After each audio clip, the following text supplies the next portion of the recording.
I haven't really hung out up here. I just turned 28 today. See what's going on in the world of sound, man. I've been over here talking on the radio, working on jet skis. Almost blew myself up there a couple weeks ago, man. Yeah, I went to start my jet ski. The week before, I had fixed it up, got it all going and everything. Rebuilt the carburetors because they needed to be done, just maintenance.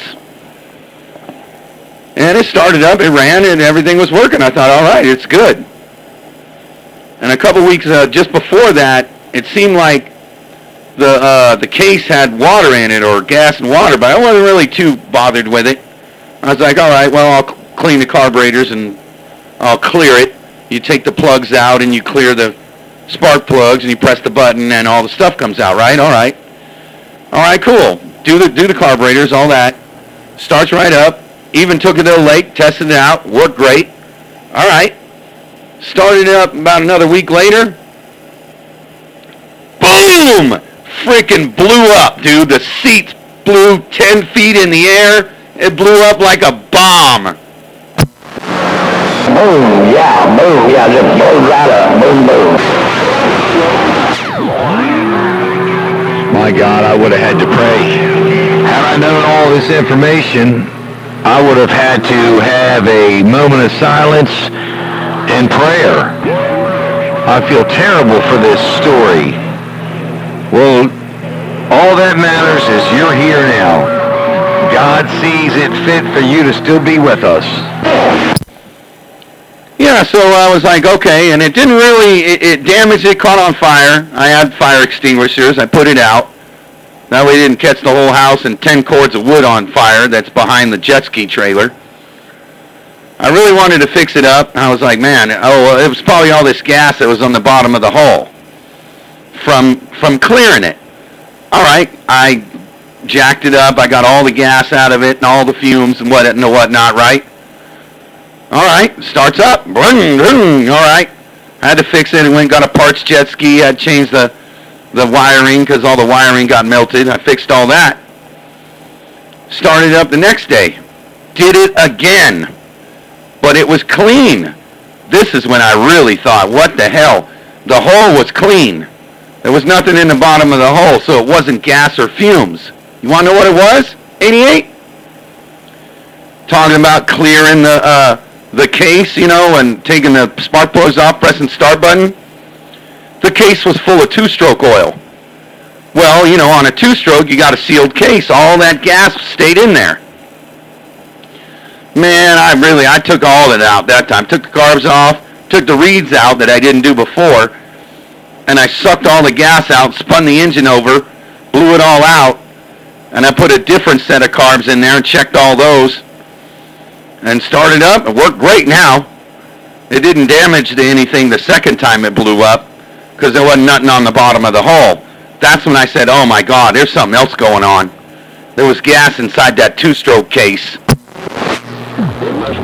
Yeah, that's what it sounds like. Yeah, I own a landscape company, and that stuff happens all the time. And if there's gas stuck in there, and as soon as there's any kind of arc, you're screwed, man.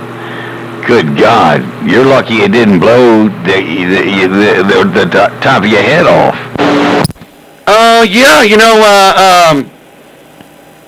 I had my arm over it. I was standing on the side of the trailer, and I had my arm over to the gas pedal, or the gas throttle. I pressed start, and it went boom, and it just blew the seats off. The first time. The second time, I started and I could hear it. I heard it stop. It was like, boom! And I was like, oh shit, it happened again. But there was nothing for anything to ignite in there. It was all clean. And I was like, if there's nothing to ignite in there, this is in the damn engine. And it was.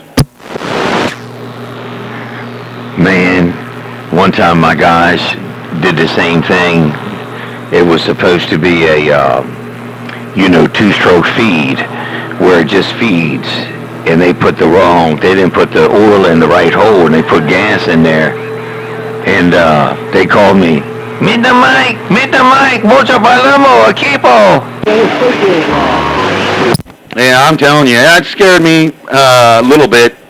I'm glad I had fire extinguishers. I got to get them recharged. And I just bought some jet ski fire extinguishers. But here's how all this happened. Because I'm a member of all these jet ski groups, these two-stroke groups. A needle seat, on a jet ski, it's not gravity fed like a bike. Like you got a gas tank on top of your bike, but in a jet ski, you got pressure. So the gas tank is pressurized, and then it feeds gas in through your lines and into your carburetor and these needle seat stuff. Well, the needle seat and the needle valve was either stuck open or the little seal on the outside of where the brass piece goes in there was leaking. Something probably over the summer may have leaked in there where I didn't check it the first time I rebuilt the carburetors. I just rebuilt the carburetors and put them over the reeds. Yeah, well, now every time I check my carbs, I'm checking the reeds and I'm checking the case because I ain't getting blown up. Oh yeah, you know, I got mechanics that work for me, and I tell them, look, when something comes in, drain. I don't care, drain everything. Drain everything that somebody can fill up if it's not sealed. Everything that can be filled up that has a cap on it, drain it and start over. It's just precaution, you know what I mean? Yes, correct, yeah. Well, there wasn't that much gas in it last year. It was kind of empty, so, and when we rode it, I don't know, maybe last August or so, we rode it around, my kid rode it around, it was fine, but it was running out of gas. So there wasn't any gas in it, and I said, okay, I'm going to wait until I'm going to ride it again. So I did this year, and I filled it with gas, and I thought it would be fine. I didn't rebuild the carbs at this time. But that's when I saw the gas tank was kind of going more empty. I'm like, wait a minute, the gas tank must be leaking. But the gas tank really wasn't leaking. It was the actual carburetor arm was stuck, or the needle seat was leaking, and all the pressure was going in the reeds, and then it was coming out the reed cage, the seal of the reed cage, and into the hull. So I fixed all that, resealed it all, and the carburetors aren't leaking anymore, and I still got to check it and drive it. I haven't even drove it yet, but it starts right up, and it doesn't leak, and I have a fuel shutoff valve right at the carburetor line. Not like on a jet ski where you have your on and off and your reserve and everything. I got rid of all that. That's a lot of gas lines. I got rid of all those lines, and I just got a shutoff valve right at the carbs. Yeah, you know what's funny? I do that on my Harleys. I do it. You know, I do a shut off on everything. If anybody ever tries to steal my Harley, it's shut off. You know, that's I get down the street. So I do it on all of my small equipment, and nobody knows about it. Everybody on the CD right now. So I always put a manual shut off. It's just peace of mind. Well, I was testing this manual shutoff. See, because jet skis got pressure inside your carburetor no matter what. That's why people just leave your gas on, and you just start them and you run the gas through the carbs, and you start them every week. That's how I've been doing it for years. But I'm getting tired of that and starting them and all that. I'm trying to store them. So I put this gas shutoff valve in. This is after it blew up. The gas shutoff valve was going to work, but now I'm going to run them completely out of gas like you do a bike, like a Harley or some gravity fed. I mean, I do that on my 250 EX. My kid's 250. Shoot, we could turn the gas on the off position on the petcoff valve, run that thing out of gas, just let it idle, run, and then when it dies off, pull the choke, start it again until you can't start it no more. Man, you could leave that thing for 6 months, turn the gas back on, and run it. So that's what I'm trying to do to these jet skis, but I didn't know that two-stroke case was full of gas. Yeah, I know exactly what you mean. Well, you know, it's funny. I got to let my equipment sit during the winter we have a winter, so my equipment will sit from December 15th or 20th up to March 1st. So what I've been doing is I'll leave gas in, but everything else I drain out. But I seal the gas. So it's like it's on its own, That's the best way you can do. Put a cutoff valve on it, cut that duct plugger off and run it out of gas. Break. It's like it's been in its own little container. Yeah, and I have a pump. I have a little 12-volt pump that you hook to a battery. I can go into the gas tank, pump out all my gas when I want to store them, and I'm gonna start doing that too. But what I usually do is when we ride them, and we go to the river and whatever, and they're almost empty, you just leave them empty. You just be like, all right, we're done this time. We'll fill them up next time, so you don't have old gas in your tank. But yeah, that fuel shutoff valve, gotta have that, man. Yeah, it was pretty scary. I saw a video of it, of something that just happened to me, just like it. A guy bowled his Sea-Doo out. He starts it up, and that thing blew up. I mean, blew up way worse than mine. Because he probably had straight gas in his stuff. I pre-mix my stuff. So mine's with oil. But he probably had leaking gas in through his case, pressed the start button, and it just blew up all the gas without oil. Because a lot of these are all fuel or oil injected. Mine's not. I got rid of all that. Because I don't want an oil line falling off. Yeah, man, fill your crankcase full of gas, man. A lot of people don't catch it. Some people do because it'll lock that duct plugger down, man. You ain't got enough room in the case, man. When you try to crank the duct plugger, it cause you all kind of problems with that gas leaking down in the crankcase. And if you don't catch it, if it just leaks a little bit and it thins your oil out, it'll burn the bearings out of your out of the bottom end, man. You'll be replacing them also. So a simple cutoff valve save you a lot, man. Ain't no doubt about it. I put a cutoff valve on all of my stuff, man. My lawnmowers, my wood splitters, my ATVs, the boat motors. Cut that duct plugger off and run it out of gas. Ball, Ricochet, gone. Right back there, Ricochet. Yeah, I'm not sure. It didn't mess with the seals of the two-stroke case of this jet ski. Now, I don't know about the bearings, but since I have mixed fuel, probably didn't bother it. But I haven't drove it yet. But it could have done something to those for sure, especially when it ignited. I mean, it definitely ignited the system.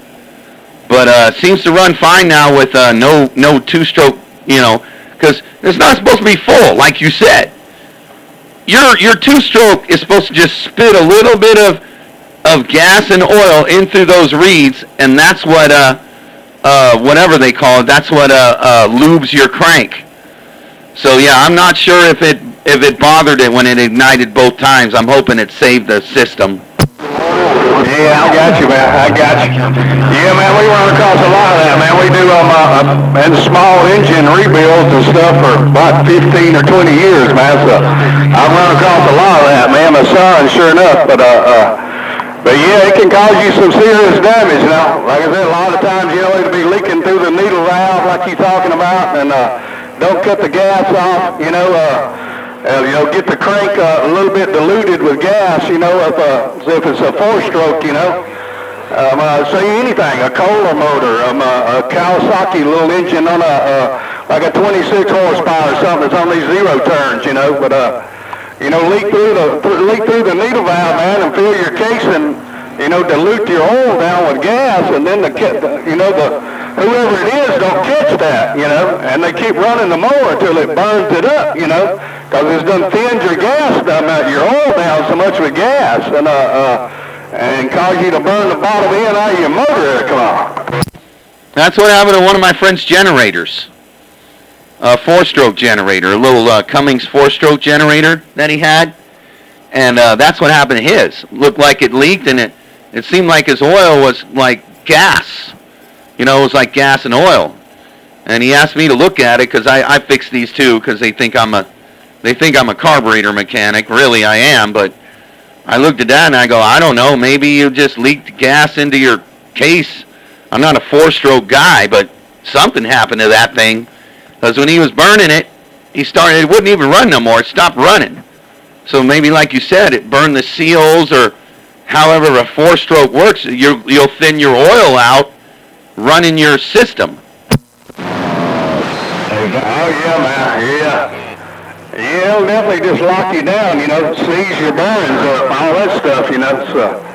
It can cause you a lot of damage, man, but that a simple thing of putting your a cutoff valve, like you said, you turn up here before the carburetors, saves you a lot of headaches, but that'll save you a bunch, man. Like you're talking about right there, cut the thing off, run the carbs out of gas, let it run till it just dies, And a lot of times you come back, like you said, years later, turn it on, crank it right back up, so. I do that to all of my equipment, man, ain't no doubt. Put you a cutoff valve on it. When you get through with it that day, run it out of gas, man, and man, like you said, it saves you a lot, man, a lot of headaches, that's for sure. I ain't Fireball, I just eased in there, man, and you was putting it down my town. I wanted to throw you a big old wave, ain't heard you in a minute or two, Ricochet, bump. Yeah, I've been on 6 a lot. I've been hanging out down there on 6 for, I don't know, at least a month and a half I've been down there. I talked to him down there a few times. But I've been up here lately, so I just thought I might come up here and see what's going on in the world of sound, because I'm kind of getting bored of talking to the same guys every time on 6. So thought I might come over here and see what was going on in the world of sound. I'm glad you came out here and put the broken spoke on me, no doubt about it. But, yeah, I've been working on a lot of jet skis too, man. Been trying to get all these things going just to get them going for the summertime, because they're real hard to work on in the summer here. I mean, dude, the summer over here is hellacious, man. It'll get 114 degrees. You don't want to be working on those things in 114. No, man, you sure don't now. You sure don't now. Well, there's about 98 degrees out here, and all the humidity now is rough and tough too now. I used to live south of San Antonio, and it would get up, 112, 114, but the heat was different. We didn't have the humidity, man. I think 95 degrees out here in Georgia, Fireball is with the humidity is a lot more rough than 112 in Texas, break. Okay, yeah. Well, when it gets today, it's supposed to be I think it's supposed to be 90 something today. Let's see, it's 83 right now, and I believe it's supposed to be like 94 today, or yeah, something like that. But right now, our humidity today, right now, is at 12%, and it's 83. It's supposed to be 93 at the end of the day, at 14% humidity.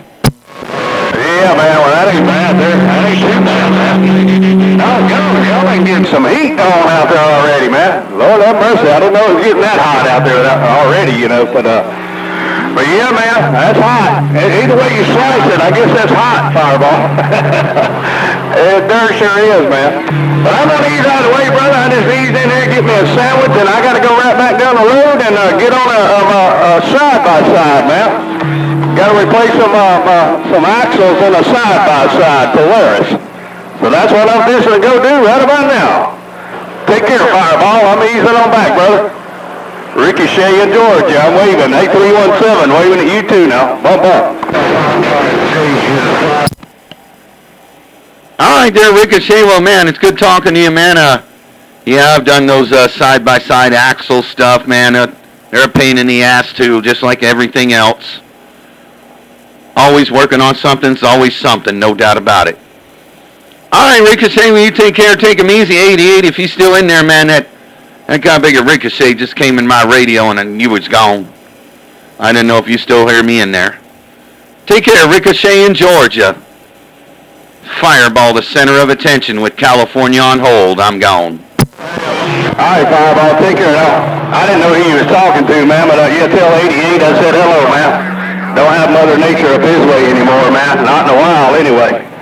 Fireball, Ricochet, Georgia. I see you now. Sitting there, man. That guy big Ricochet just came in my radio and you was gone. I didn't know if you still hear me in there. Take care of Ricochet in Georgia. Fireball, the center of attention with California on hold. I'm gone. Wow. God dang, I got that kind of big mile laid down. Hey, Ricochet. God dang, I got that hammer in your radio, Ricochet. I'm gone. Man, I tell you what, now, no background singer. You notice you didn't hear no background singer. Hey, Fireball, you mean and bad. Now, click.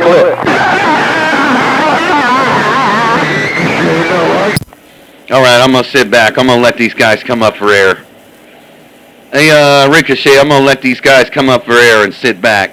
Take care, Ricochet. I'm back out. All right, Fireball, I'm going to do the same, man. I'm jumping up and headed out. I'm going to sit back. I'm going to let these guys come up for air. Hey, Ricochet, I'm going to let these guys come up for air and sit back.